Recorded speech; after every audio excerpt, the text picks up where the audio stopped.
El aire era fresco, la luz de la mañana apenas despuntaba sobre el tranquilo pueblo de Sedon. Una figura solitaria caminaba por sus silenciosas calles. Su nombre un susurro en el viento. Víctor.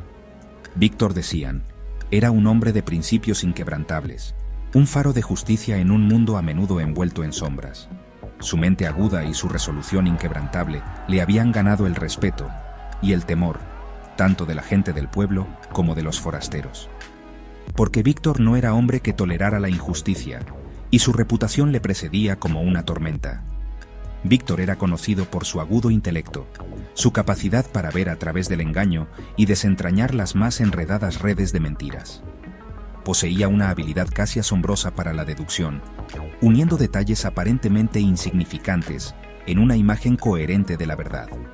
Sus métodos eran poco convencionales, su enfoque poco ortodoxo, pero sus resultados eran innegables. Los culpables temblaban ante su nombre, sabiendo que la búsqueda de justicia de Víctor era implacable y su juicio absoluto. En esta mañana en particular, sin embargo, una sombra de diferente índole se cernía sobre Sedon. Una inquietud palpable se había apoderado del pueblo, una desazón que susurraba secretos e insinuaba una oscuridad que acechaba bajo la superficie. Víctor, siempre atento a las corrientes subterráneas de su entorno, sintió el cambio en la atmósfera. Sabía que algo andaba mal, que la paz de Sedon estaba a punto de romperse. El origen de esta inquietud no era evidente de inmediato. Era un cambio sutil, una alteración en el ritmo de la vida diaria, una tensión tácita que flotaba en el aire. La gente hablaba en voz baja, con el rostro marcado por la preocupación. El bullicio habitual del mercado estaba apagado, reemplazado por un aire de aprehensión. Incluso los niños parecían percibir el cambio, sus risas eran más silenciosas, sus juegos menos despreocupados. Algo andaba mal en Sedon, y Víctor estaba decidido a descubrir qué era. El día avanzaba, y la sensación de inquietud no hacía más que intensificarse. Empezaron a circular rumores de problemas, fragmentos de conversaciones escuchadas en la plaza del mercado. Se hablaba de mercancías desaparecidas, de suministros que se esfumaban sin dejar rastro. Los granjeros se quejaban de que el ganado desaparecía de sus campos durante la noche. Los comerciantes informaban de discrepancias en sus inventarios, objetos de valor que faltaban en almacenes cerrados con llave. Al principio, los incidentes parecían aleatorios, sucesos aislados que podían atribuirse a descuidos o pequeños robos. Pero a medida que los días se convertían en semanas y las desapariciones continuaban, un patrón comenzó a emerger. Los robos se estaban volviendo más audaces, más descarados. Era como si alguien estuviera poniendo a prueba los límites, sobrepasando los límites de lo que podían salirse con la suya. La gente de Sedon estaba empezando a entrar en pánico. Víctor escuchó atentamente los relatos de infortunios, su mente aguda absorbía cada detalle. Observaba a la gente del pueblo, notando sus ansiedades, sus sospechas. Podía ver el miedo en sus ojos, la creciente desconfianza entre vecinos.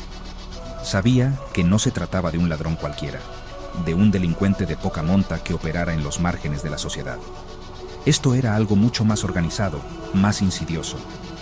A medida que iba uniendo los fragmentos de información, una imagen comenzó a formarse en su mente.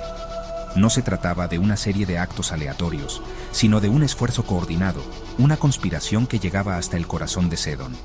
Pero ¿quién estaba detrás de esto y cuáles eran sus motivos? Estas eran las preguntas que consumían los pensamientos de Víctor. La investigación de Víctor lo condujo a las puertas de los influyentes, aquellos que tenían poder e influencia en Sedon. Empezó a sospechar que el origen de los disturbios podría estar más cerca de casa de lo que nadie imaginaba. Cabía la posibilidad de que alguien en una posición de autoridad estuviera aprovechándose del pueblo para su propio beneficio. La idea era inquietante, pero Víctor sabía que no podía descartar ninguna posibilidad. Empezó por observar las reuniones del Consejo Municipal. Sus ojos atentos no perdían detalle.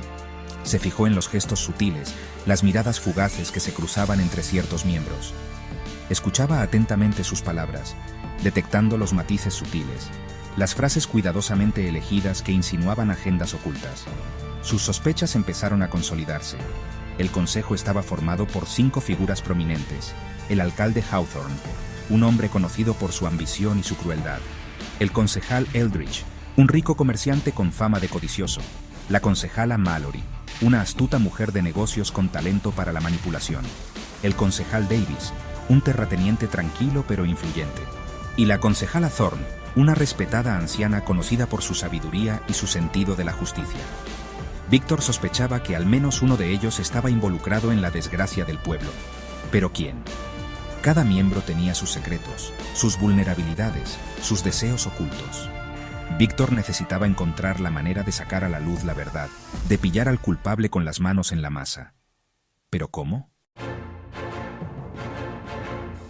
La investigación de Víctor lo llevó por un tortuoso camino de medias verdades, pistas falsas y despistes deliberados. Descubrió que el alcalde Hawthorne, impulsado por un insaciable afán de poder, había estado acumulando en secreto tierras y recursos por medios dudosos. El concejal Eldridge, motivado por la codicia, había estado aprovechando su posición para llenarse los bolsillos, manipulando las rutas comerciales e inflando los precios. La concejala Mallory, astuta y ambiciosa, había estado utilizando su influencia para conseguir acuerdos ventajosos para sus negocios, a menudo a expensas de sus competidores. Incluso el concejal Davis, el tranquilo terrateniente, parecía estar más involucrado de lo que parecía en un principio. Víctor descubrió que Davis había estado desviando en secreto recursos hídricos de las granjas vecinas a sus propias tierras, causando penurias y resentimiento entre los agricultores. Solo la concejala Thorne parecía estar por encima de toda sospecha. Su reputación de honestidad e integridad era impecable. Era conocida por su inquebrantable compromiso con el bienestar del pueblo y sus gentes. Víctor se sintió atraído por su sabiduría y compasión, buscando su consejo mientras navegaba por las traicioneras aguas de su investigación. A medida que Víctor se adentraba en la red de engaños, se daba cuenta de que se enfrentaba a un oponente formidable. Los conspiradores eran astutos y despiadados, capaces de llegar a cualquier extremo para proteger sus secretos. Siempre iban un paso por delante, anticipando sus movimientos y cubriendo sus huellas.